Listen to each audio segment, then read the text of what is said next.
If all you know about Waterloo is what you've learnt from being forced to watch Mamma Mia by your missus, then prepare to be educated.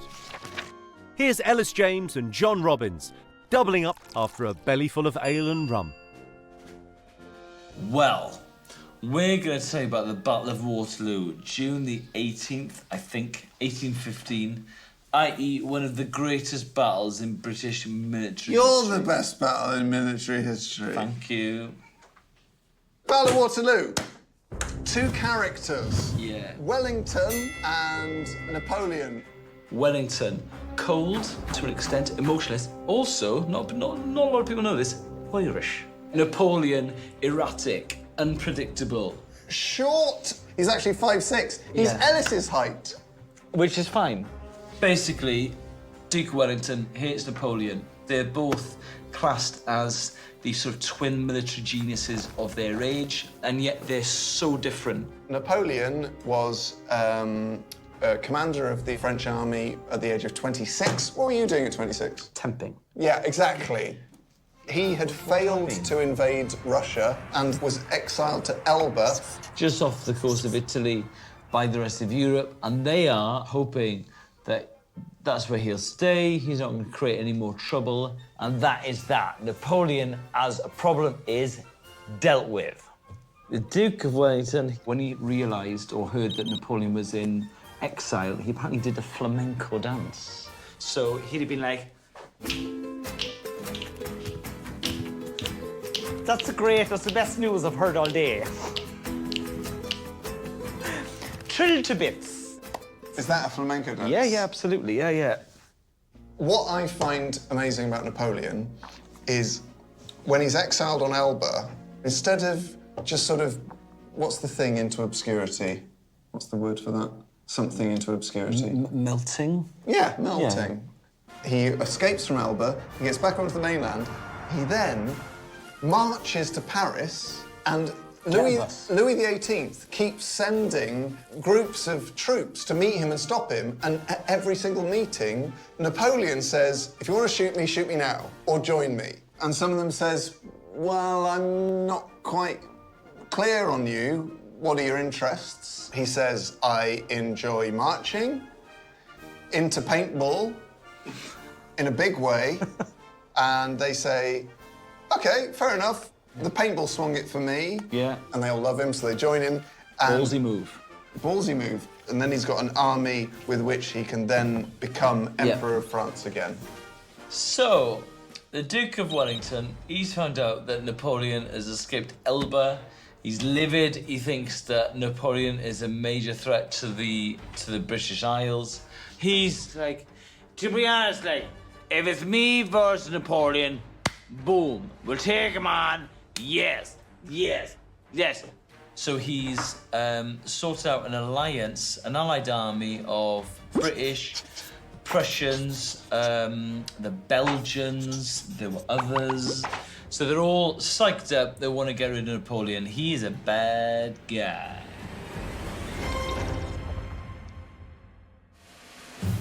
Basically, it's the 18th of June, 1815, and Waterloo is on. Wallop. Are you Ray Winston? No. Carry on. So what happened was, I'm going to employ a whiteboard at this point, Ellis. I'm going to use red for Wellington, and Napoleon is here, and his classic battle tactic is the shot line. Yeah, turn up, have a couple of sambucas, knobs out, see what happens. Absolutely not. What he does is he circles people with a thin front line and cut them off from the place where they get their supplies from. And so he goes up at the middle. This is the absolute fulcrum of the Battle of Waterloo, is that the Prussians are retreating in parallel. Wellington, at this point, goes to a ball. Yeah. He's at the ball. He gets a note saying that Napoleon has advanced much further than he thought, so he leaves the ball immediately. His girlfriend saying to him, you always leave parties like this and you never... Yes, I do, because I'm the bloody Duke of Wellington for crying out loud. But these are my Jesus friends. Christ, I'm Irish. I'm going. But these are my friends, and you never make an effort with my friends. Yes, I don't make an effort because I don't care about your friends. I love you. You're the one I love. That's the thing. I talked to all of your friends, and you couldn't just on this one day hang out with my friends for a bit. I know, and I'm sorry. I said I was sorry. I'm sorry. I am sorry. That's the thing. You love Napoleon more than you love me. No, absolutely not. I hate Napoleon when I found out he was in exile. You're obsessed with him. What did I do? I did the flamenco dance. It was great. You've never done the flamenco dance for me. I know, because I wasn't glad you were in exile. You never give me compliments about the way I look. You just say, I'm glad you're not in exile. That's not a compliment. You've got to understand the state of mind I'm in.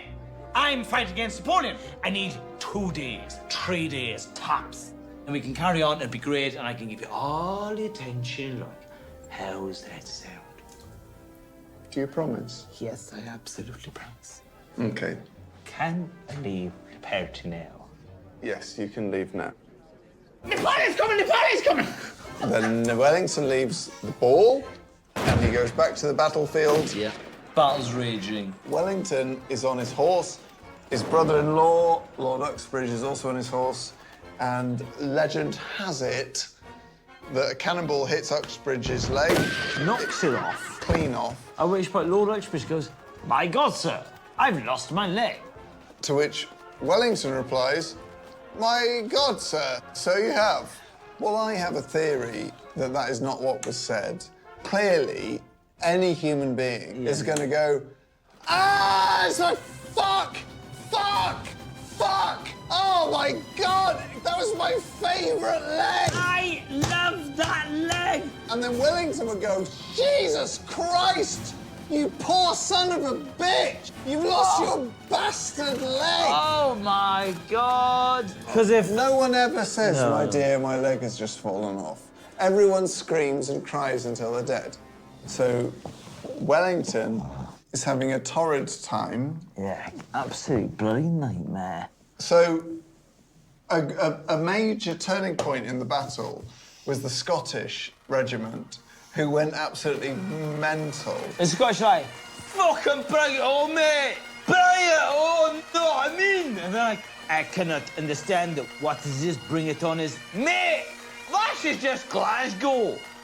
Oh my God, this is worse than I ever imagined. So basically, the Scots turned up. They've destroyed major stuff. So Napoleon, he realizes he's lost the Battle of Waterloo. He's like, "Stop this. I'm gonna fuck off for a minute." The boy flees the battle. He hides out in Paris. After a month, Napoleon decided to surrender to the English on July the 15th.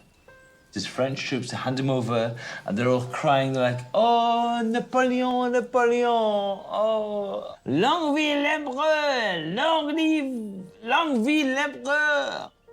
Come on. What? What? Just get stuck in for crying out loud. And so they hand him over, and the English force is like, "Yes, please." So Napoleon thinks he's going to be exiled to America. And he's like, "Wait, fair enough," which is French for fair enough. I'm going to America. I'll have all of the American things.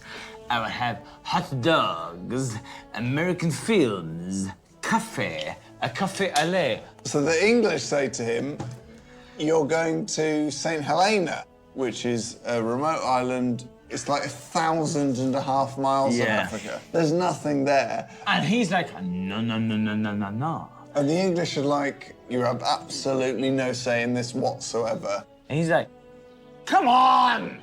I'm bloody Napoleon for crying out loud." So, Napoleon is exiled. Wallop. He's away. Wellington's like, "Let's take advantage of this. I hate this guy." So, to add insult to injury, he went and shagged a couple of his mistresses. Absolute wallop. Bang. Done.